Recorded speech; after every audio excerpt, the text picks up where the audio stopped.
ഞാനൊരാൾക്കൊരു പേരിട്ടിട്ടുണ്ട്, നല്ല പേരാണെങ്കിൽ പറയണം കേട്ടോ. പോക്സോ കന്നാലി എന്ന കൊള്ളാമോ? ആരെന്നൊന്നും ഞാനിപ്പോൾ പറയുന്നില്ല. എന്തായാലും പോക്സോ കന്നാലിയെ പറ്റിയാണ് നമുക്ക് ഡിസ്കഷൻ ഉള്ളത്. ഒരു പോക്സോ കന്നാലി ഉണ്ടാം.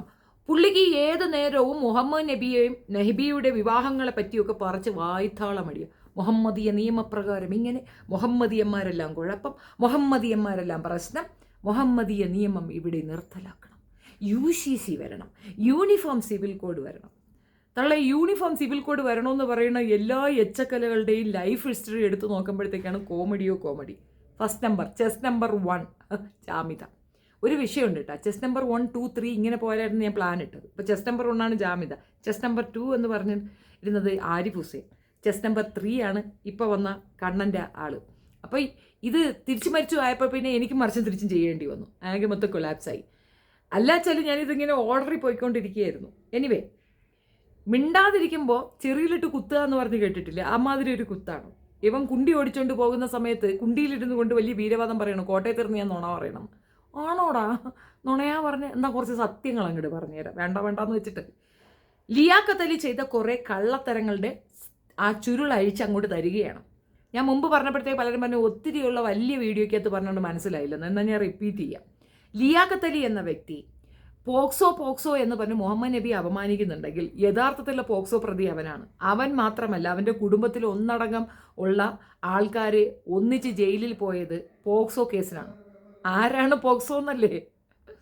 അതാണ് കോമഡി. ലിയാഖത്ത് അലി വിളിച്ചോണ്ട് വന്ന പെണ്ണ് പോക്സോയാ. 16 വയസ്സേ ഉണ്ടായിരുന്നുള്ളൂ. 16 വയസ്സുള്ള കുട്ടീനെ കൂട്ടിയിട്ട് വന്നവനാണ് ഇവൻ കൊണ്ടുവന്ന് വീട്ടുകാരെ വിശ്വസിപ്പിച്ച് വീട്ടുകാരങ്ങോട്ട് നിക്കാഹ് നടത്തി. ഇവള് ഫോട്ടോയും ചിത്രവും എല്ലാം കൂടെ എടുത്ത് കയ്യിലും വെച്ച് ഇന്നോ ഇന്നലെയും കണ്ട ഒരെണ്ണം അപ്ലോഡ് ചെയ്തിട്ടുണ്ട്. അതിനകത്ത് വ്യക്തമായിട്ടുണ്ട് പോക്സോ പ്രതികളെല്ലാം ഇരുന്ന് കയ്യും പിടിച്ച് കാലും പിടിച്ചൊക്കെ കൊടുക്കുന്നു. സഹോദരൻ കെട്ടിച്ചു കൊടുത്തതാ അത്രേ 16 വയസ്സിൽ. എന്നിട്ട് സഹോദരൻ കെട്ടിച്ചു കൊടുത്തിട്ടാണോ ഈ പ്രശ്നം ഉണ്ടായത്?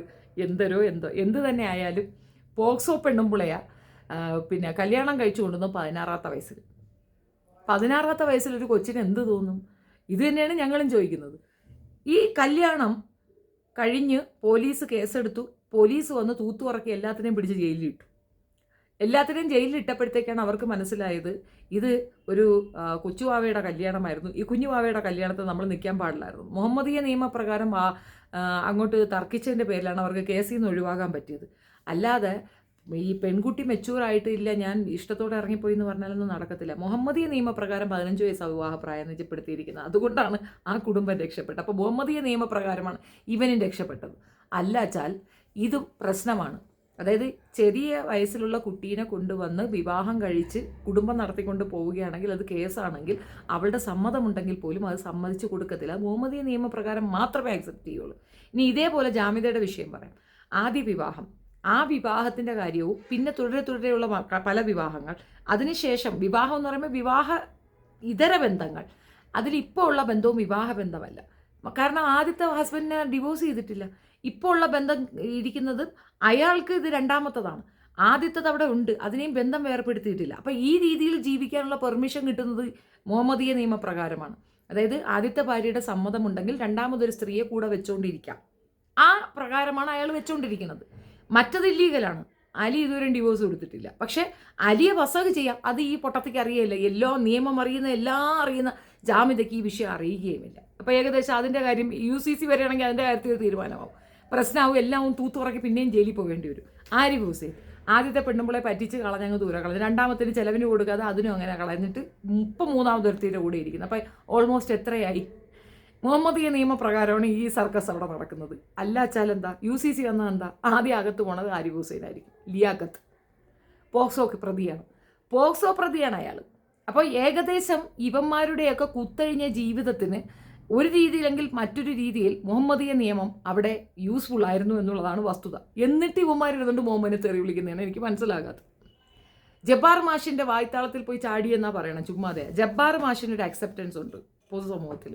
ശാസ്ത്രബോധമാണ് പുള്ളി പറഞ്ഞുകൊണ്ടിരുന്നത്. ഇപ്പോൾ റീസെൻ്റ്ലിയാണ് ഇത് സംഗീസായവും ഒക്കെ പുള്ളിക്കുള്ളത്. അല്ലെങ്കിൽ ഇത് ശാസ്ത്രബോധമൊക്കെ പറഞ്ഞുകൊണ്ടിരുന്ന പുള്ളിയെ ചേർന്ന് നിന്നാൽ സംഗീതത്തിൽ നിന്നൊരു മാറ്റം വരും. പുള്ളിയെ ചേർന്ന് നിന്നാൽ താനെന്തോ സംഭവമാണെന്ന് ആളുകളെ കൊണ്ട് തെറ്റിദ്ധരിക്കുമെന്ന് വിചാരിച്ചിട്ട് ഡ്യൂപ്ലിക്കേറ്റ് ആയിട്ട് നടക്കുന്ന ഇവനാണ് അതിനകത്തുള്ളയിൽ വെച്ച് ഏറ്റവും ഫ്രോഡെന്ന് ഞാൻ പറയും.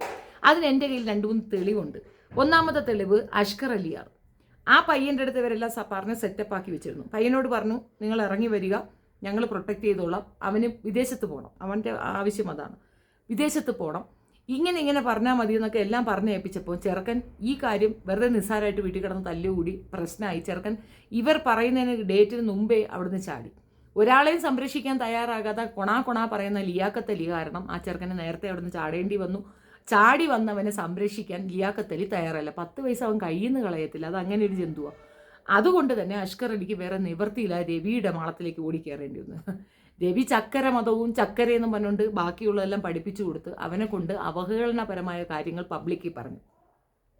ലിയാഖത്ത് അലിക്ക് തനിക്ക് കിട്ടിയ ഒരു ഇര പെട്ടെന്ന് ആരിഫ് ഹുസൈനും രവിക്കും കിട്ടിയതിൻ്റെ സങ്കടം തീർത്തത് ബാക്കിയുള്ളവരുടെ അടുത്ത് വിളിച്ചിട്ട് ആ പറഞ്ഞ ആയത്തും സൂറയും കുത്തും ഒന്നും ഇല്ല എന്നുള്ളത് കൃത്യമായി പറഞ്ഞു കൊടുത്തു. വാസ്തവത്തിൽ ഈ സാധനം പിന്നെ ആരിഫ് ഹുസൈൻ അറിയത്തില്ല. ആരിഫ് ഹുസൈൻ ഇത്രയും മതമൊന്നും അറിയത്തില്ല. ഈ പിന്നെ ഖുറാനികപരമായിട്ട് യാതൊരു നോളജും ആരിഫ് ഹുസൈനില്ല. അതുണ്ടായിരുന്ന ലിയാഖത്ത് അലിയാണ് ആ ചെറുക്കനെ കൊണ്ടത് പഠിപ്പിച്ചത്. അന്നൊരു വോയിസ് ഞാൻ പുറത്തു വിട്ട ആ വോയിസിനകത്ത് ലിയാഖത്ത് അലി പറയുന്നത് എന്താണ്, ഇവൻ പറഞ്ഞ ആ ആയത്ത് സത്യം പറഞ്ഞാൽ ഐസ് തന്നെ ആ തീവ്രവാദികൾ ഉപയോഗിക്കുന്ന സംഗതിയാണെന്ന് പറഞ്ഞില്ലേ, സത്യമാണത്. അത് പക്ഷെ പഠിപ്പിച്ചു കൊടുത്തത് ആരാണ്? ലിയാഖത്ത് അലിയാണ്. അത് ഉപയോഗിച്ചത് ആരാണ്? ആരിഫ് ഹുസൈനാണ്. ഏകദേശം പിക്ചർ ക്ലിയർ അല്ലേ? കൺഫ്യൂഷൻ വേണ്ട. സാർവത്രികമായി എല്ലാ പ്രശ്നത്തിൻ്റെയും മൂല കാരണം എന്ന് പറയുന്ന ഈ പറയുന്ന ലിയാഖത്ത് അലിയാണ്. ആരിഫ് ഹുസൈൻ ഈ ഒരു സ്റ്റേജിൽ, അതായത് NRCയും കൊണ്ട് ഈ പറയുന്ന പിന്നെ എക്സ് മുസ്ലിം സംഘടനയും കൊണ്ട് മര്യാദയ്ക്ക് പോയിട്ടുണ്ടാവും. അത്യാവശ്യം നേതൃത്വ പാഠമൊക്കെ അവനിക്കുണ്ട്, അതിലെല്ലാം തർക്കം പറയുന്നില്ല. പെണ്ണുങ്ങളെ വെച്ചിട്ടുള്ള സർക്കസും അവൻ കാണിക്കാറില്ല എന്നുള്ളതാണ് എൻ്റെ ഒരു ആദ്യകാലത്തിലുള്ള എൻ്റെ ഒരു എക്സ്പീരിയൻസും അങ്ങനെയാണ്. നമ്മളടുത്തൊന്നും മോശത്തിന് അവൻ വന്നിട്ടില്ല. അപ്പോൾ അങ്ങനെ ഒരു ഇതില്ല. പക്ഷേ ലിയാഖത്തിൻ്റെ പേരിൽ അങ്ങനെയല്ല. ലിയാഖത്ത് ഒരു പെൺകുട്ടിയെ ടാർഗറ്റ് ചെയ്യുന്നത് ഞാൻ സാക്ഷിയാണ്. കാരണം ഞാൻ പറഞ്ഞില്ല, അബ്ദുൽ ഖാദർ വിഷയത്തിൽ ലിയാഖത്ത് അലി വളരെ വലിയ നുണകളാണ് പറഞ്ഞത്. ആരിഫ് ഹുസൈൻ വന്ന് എൻ്റെ അടുത്ത് സംസാരിക്കുന്നിടത്താണ് ആരിഫ് ഹുസൈൻ്റെ കയ്യിൽ നിന്നാണ് ഇവൻ്റെ കള്ളത്തരം മുഴുക്ക ഞാൻ കയ്യോടെ പൊക്കിയത്. അവസാനം ആരിഫ് ഹുസൈന് പ്രഷറൈസായി. കാരണം ലിയാഖത്ത് ബാക്കിയുള്ളവരുടെ അടുത്ത് പറഞ്ഞു കൊടുത്തു, ഷെഫീനയുടെ അടുത്ത് ആരിഫ് ഹുസൈൻ സംസാരിച്ചതിലാണ് ഷെഫീന മൊത്തം കയ്യിലെടുത്തിട്ടുള്ളതെന്ന്. അപ്പം ഞാൻ സംസാരിക്കുമ്പോൾ ആരിഫ് ഹുസൈൻ്റെ അടുത്ത് ഞാൻ ചോദിച്ചിരുന്നു, നിങ്ങൾ പണം പിരിച്ചോ? അത് ഞങ്ങൾ പണം പിരിച്ചില്ല. പിന്നെ നിങ്ങൾ എങ്ങനെ പണം കൊണ്ടു കൊടുത്തു അബ്ദുൽ ഖാദർ പുതിയങ്ങാടിയുടെ വൈഫിന്? നിങ്ങളുടെ കയ്യിൽ നിന്നാണോ? അല്ല. ചേട്ടാ, നിങ്ങളുടെ കയ്യിൽ നിന്ന് നിങ്ങൾ കൊടുക്കുന്നില്ല, നിങ്ങൾ പിരിച്ചിട്ടില്ല, പിന്നെ എന്താ ആകാശത്ത് നിന്ന് പൈസ വന്നു? അപ്പോൾ പുള്ളി സമ്മതിച്ചു, അതെ ഞങ്ങൾ പിരിച്ചു. പിരിച്ച പൈസ അവിടെ കൊടുത്തോ? ഇല്ല, കൊടുത്തില്ല. പിന്നെ ആ കാശ് എവിടെ പോയി? ഉത്തരമില്ല. അപ്പോൾ അതിൻ്റെ അർത്ഥം എന്താ? ബാക്കി ഞാൻ കൂട്ടിച്ചേർത്തു. ഇതിലാണ് ലിയാഖത്ത് അലിക്ക് ഹാലിളകിയത്. എക്സ് മുസ്ലിം സംഘടന തുടങ്ങിയപ്പോൾ തന്നെ ആദ്യം അവൻ ഡിക്ലെയർ ചെയ്ത് പറഞ്ഞത്, ആദ്യം ഒരു ക്ലബ് ഇടുന്നു, ആ ക്ലബിൽ അവൻ ആദ്യം തന്നെ ഷെഫീന എന്ന സ്ത്രീയുമായി നമുക്ക് യാതൊരു സഹകരണവും പാടില്ല. നിങ്ങളെല്ലാവരും ചോദിക്കുന്ന ഒരു കാര്യമുണ്ട്, ഷെഫീനയെ എന്തുകൊണ്ട് ഇവർ നീക്കി നിർത്തിയെന്ന്. ഷെഫീന സത്യാവസ്ഥ അപ്പം തന്നെ മനസ്സിലാക്കിയിരുന്നു. അബ്ദുൽ ഖാദർ പുതിയങ്ങാടിക്ക് വേണ്ടി പണപ്പിരിവ് നടത്തുക മാത്രമല്ല, അബ്ദുൽ ഖാദർ പുതിയങ്ങാടിയുടെ ജയിലിൽ നടക്കുന്ന വിഷയങ്ങളെപ്പറ്റി തെറ്റിദ്ധാരണാജനകമായ കാര്യങ്ങൾ ഇവിടെ പരത്തി. ദുബായ് ജയിലിൽ വെച്ച് അവനെ അടിച്ചുവെന്നും അവന് കഠിന പീഡനം നേരിട്ടുവെന്നും അവനെ കൊല്ലാൻ ശ്രമിച്ചുവെന്നും ഒക്കെയാണ് ഇവിടെ പറഞ്ഞ് പരത്തി അങ്ങ് വെച്ചത്.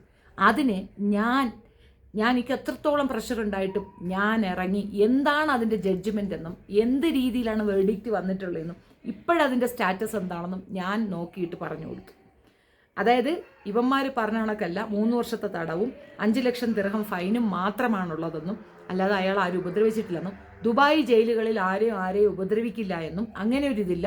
വേൾഡിൽ തന്നെ അവാർഡ് വിന്നിങ് ടീമാണ് ദുബായ് പോലീസുകാർ എന്നുള്ളത് ഞാൻ പബ്ലിക്കായിട്ട് വന്ന് പറഞ്ഞത് പിന്നെ ക്ലബ് ഹൗസിൽ തുടങ്ങിയില്ലേ ലിയാഖത്ത് അലിന്. ഒരു രീതിയിലും ലിയാഖത്ത് അലി അത് സമ്മതിച്ചു തരത്തില്ല. ലിയാഖത്ത് അലിക്ക് അത് അംഗീകരിക്കാൻ വയ്യ.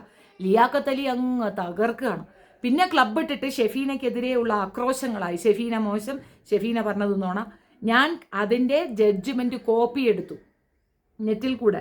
എനിക്ക് അതിൻ്റെ നമ്പർ തരാതെ ഉരുണ്ട് കളിച്ചു. പക്ഷേ അന്ന് സനൽ ഇടമറുകിനെ ഞാൻ വിളിച്ചു. സനൽ ഇടമറുകൻ എനിക്ക് തന്നു. അവനെ ഇറക്കാനാണ് സഹായിക്കാനാണെന്ന് പറഞ്ഞപ്പോൾ സനൽ ഇടമറുകൻ എനിക്ക് എൻ്റെ നമ്പർ തന്നു. അത് വെച്ചാണ് ഞാൻ എൻ്റെ ജഡ്ജ്മെൻറ്റ് കോപ്പി പുറത്തേക്ക് എടുത്തത്. എൻ്റെ കൂടെ നിന്നൊരു പോലും വിശ്വസിക്കാത്ത വണ്ണം ഇവൻ അവിടെ കിടന്ന് ഗർജിക്കുന്നുണ്ടായിരുന്നു. ഞാൻ ദുബായ് നിന്നുകൊണ്ടാണ് സംസാരിക്കണമെന്ന് പറഞ്ഞാൽ പോലും ആരും വിശ്വസിക്കുന്നില്ല. പക്ഷേ ജഡ്ജ്മെൻറ്റ് കോപ്പി കിട്ടിയപ്പം എല്ലാവർക്കും മനസ്സിലായി കൃത്യമാണ്, ഇത്രയാണ് അവൻ്റെ ശിക്ഷ. അവിടെ ആരും അവനെ കൊല്ലുന്നില്ല, ഒന്നും അങ്ങനെ ഒരു സംഭവമേ ഇല്ല എന്നുള്ളത്. ആരാണ് ഇവിടെ കള്ളൻ? യഥാർത്ഥത്തിലുള്ള കള്ളൻ ആരാണ്? നിന്റെ പെണ്ണുമ്പിള ക്രിസ്ത്യാനിയോ നാറിയോ മറ്റവളോ ഇനി ഏതെങ്കിലും അഭിസാരികയോ, ഇതൊന്നും എൻ്റെ വിഷയമല്ല. ഞാൻ ആ പെണ്ണിനെ കാണാനും പറയാനും വന്നിട്ടില്ല. ഇപ്പം അവളൊരു വീഡിയോ ഇട്ടതിനകത്ത് നിൻ്റെയും അവളുടെയും ഫോട്ടോ കാണുമ്പോൾ തന്നെ ഞാൻ പറഞ്ഞത് കൃത്യമായിട്ട് എല്ലാവരും പോയി നോക്കണം. ആ പെണ്ണിൻ്റെ ലിയാഖത്തിൻ്റെ ഭാര്യയുടെ ഒരു വീഡിയോ ഉണ്ട്. അതിനകത്ത് കൃത്യമായിട്ടുണ്ട് ഇവർ പോക്സോ പ്രതികളാണോ അല്ലേ എന്നുള്ളത് അതിനകത്തുണ്ട്. അവരെ മുഖം കണ്ടാൽ മാത്രം മനസ്സിലാവും. 22 അവന് തികഞ്ഞോന്നും കൂടി അറിയത്തില്ല. ചെറിയ വയസ്സിലെ കുത്തിക്കഴ പിളവിയതാണ് രണ്ടിനും. അതിൻ്റെ ആഫ്റ്റർ എഫക്റ്റാണ് ആ കാണുന്നത്. എനിവേ, എന്നെ ഫോണ് വിളിച്ചിട്ട് ഞാൻ പണം പിരിച്ചോ ഇല്ലയോ എന്ന് ചോദിച്ചു.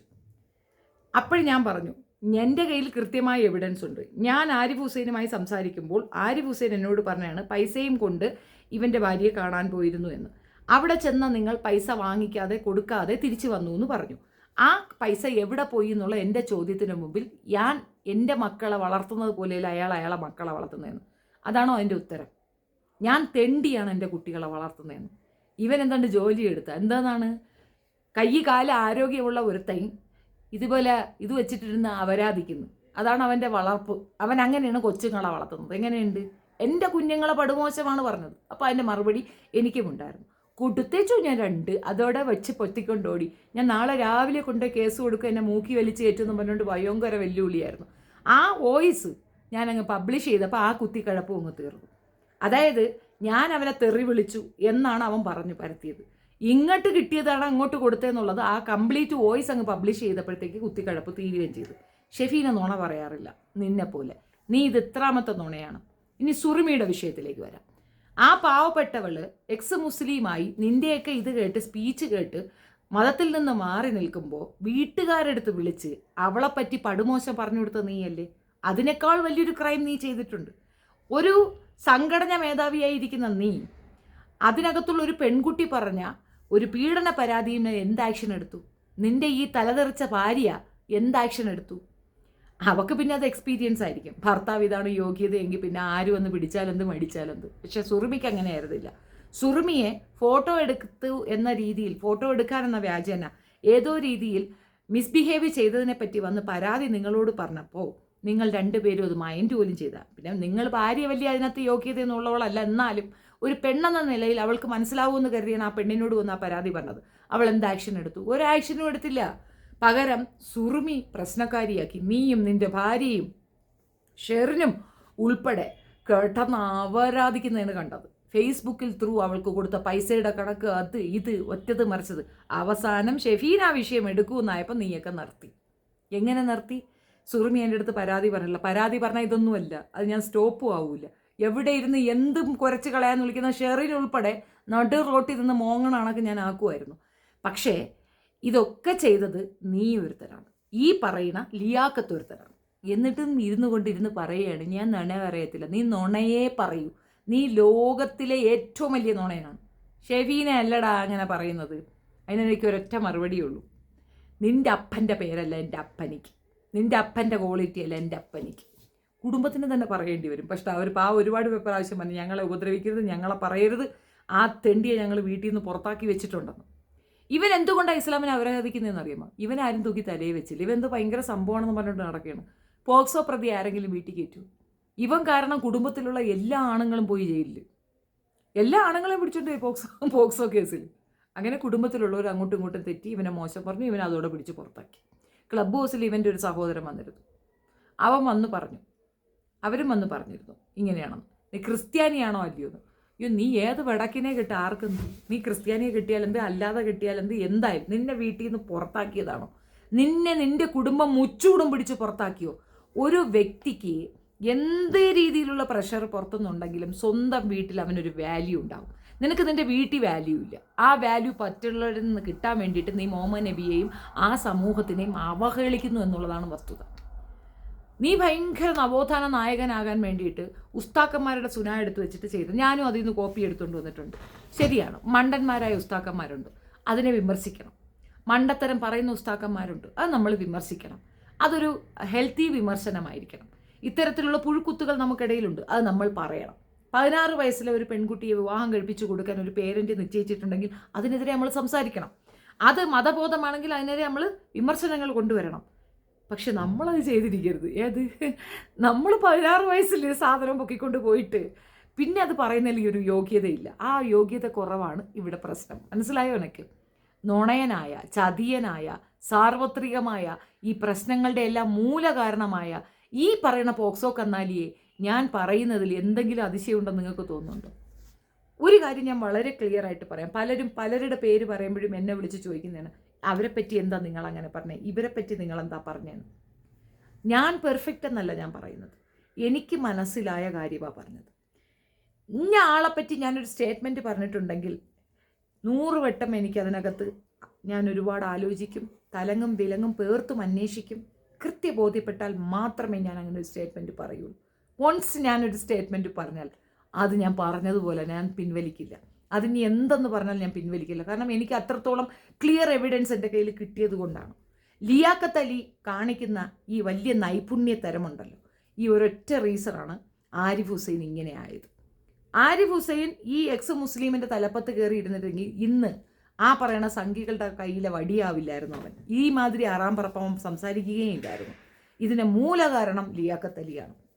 ഇവർ തമ്മിലുള്ള തലപ്പത്തിരിക്കാനുള്ള ബഹളം, അങ്ങനെ ഒരു സംഘടനയെ നശിച്ചു പോയി. അതിൽ വന്ന പെൺകുട്ടികളെല്ലാം മിസ്യൂസ് ചെയ്യപ്പെടുന്നു.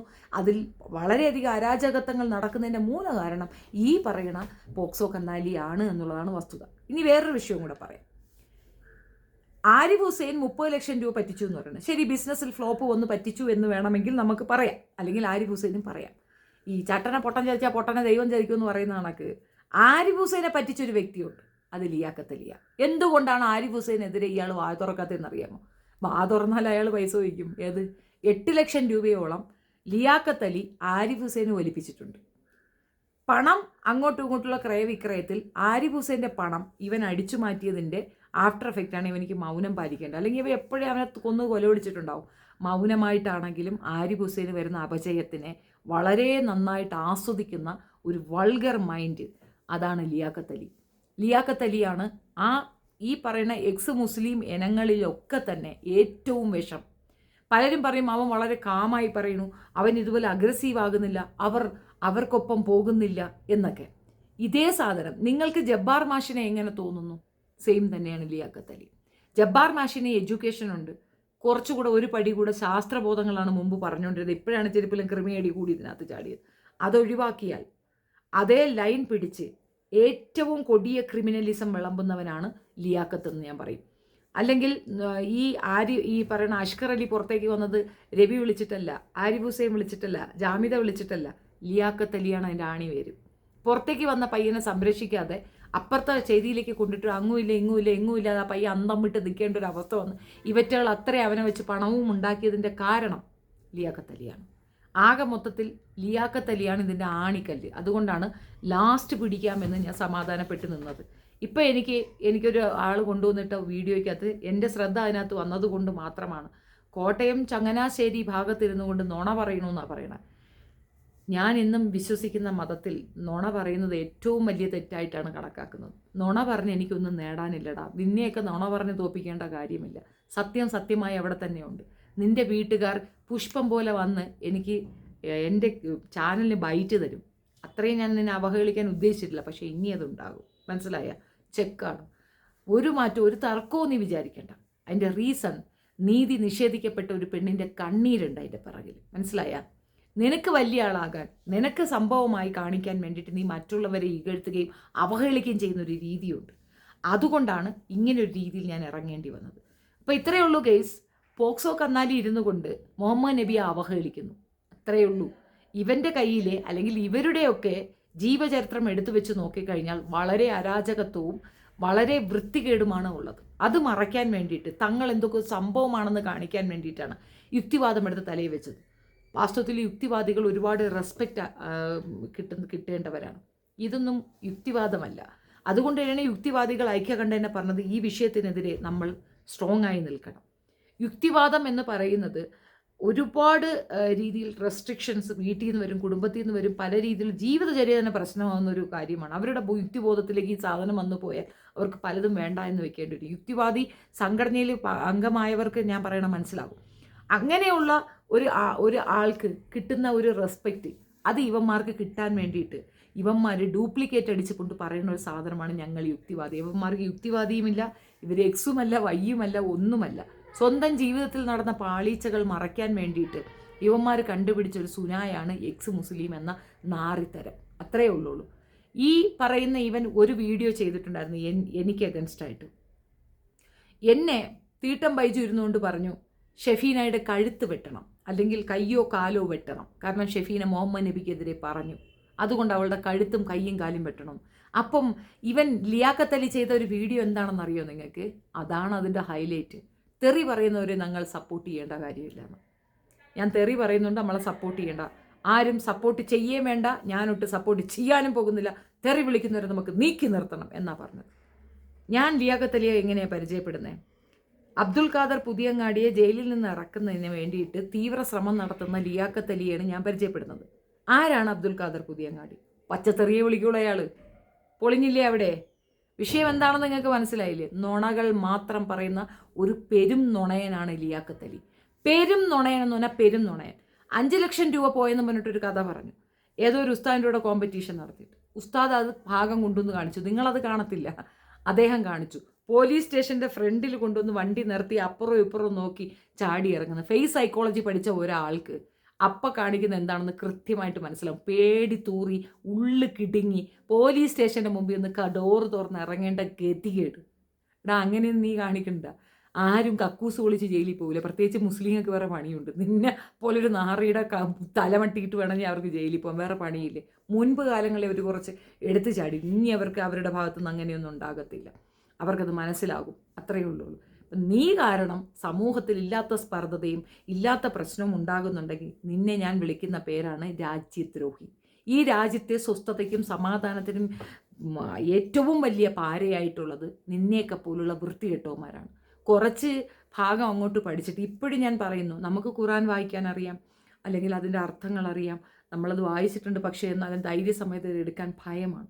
കാരണം എത്രയോ പേരുടെ വിശ്വാസതത്വമാണത്. അതിനകത്ത് നമ്മളിൽ നിന്ന് ഒരു വേർഡ് നാക്ക് പിഴവ് മൂലം വന്നാൽ അത് ക്ഷമിക്കപ്പെടുന്ന സാധനമല്ല എന്നുള്ള തിരിച്ചറിവുകൊണ്ട് ഭയപ്പാടോടുകൂടി മാത്രം കാണുന്ന ഒരു സംഗതിയാണ് അത്.